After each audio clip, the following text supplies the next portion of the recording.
Ամանորը սկսվում է երեխաների ձմեռ պապին ուղղված նամակից։ Ամենաանկեղծ ցանկությունները թղթին հանձնելով փոքրիկները սպասում են հրաշքների։ Ամանորյա հեքիաթը նախորդ տարեվերջին հասել էր սահմանամերձ բնակավայրեր։ Հայաստանյան 12 բուհի գործակցությամբ 3-ից 7 տարեկան երեխաները ստացան սպասված նվերները։ Նախաձեռնությունը Ճարտարապետության և Շինարարության Հայաստանի ազգային համալսարանինն է։ Երեխաները ձմեռ պապիկին նամակ են գրում, այդ նամակները վստահում են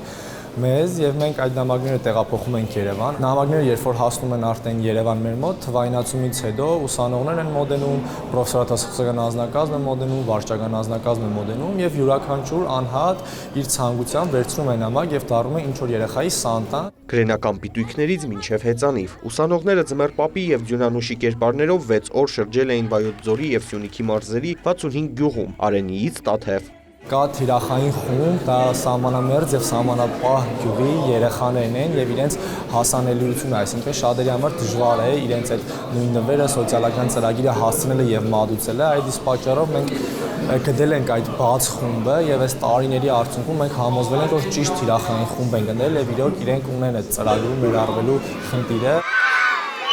Ճարտարապետության և Շինարարության համալսարանի «Դարձիր Սանտա» նախաձեռնությունը մեկնարկել է 2018-ից ուսանողական խորհրդի, էկոնոմիկայի և կառավարման ամբիոնի գործակցությամբ, քանի որ ծրագիրը հաջողել էին, կարիք կար այն ընդլայնելու, ներգրավվեցին նաև գործընկեր բուհերին։ Ու այս տարի որոշեցինք գնալ այդ քայլին եւ այսպես պետք է ասեմ, որ արտարացվել է ամեն որոշում միջբուհական ֆորմատի հետ կապված, գրեթե բոլոր բուհերը, խոշոր պետական բոլոր բուհերը մասնակցել են։ Եվրոպական համալսարանը, ֆրանսիական համալսարանը,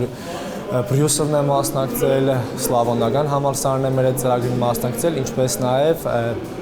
Հյուսիսային Հայաստանի հյուսիսային համալսարանը, ով իր առաջարկով է մասնակցել։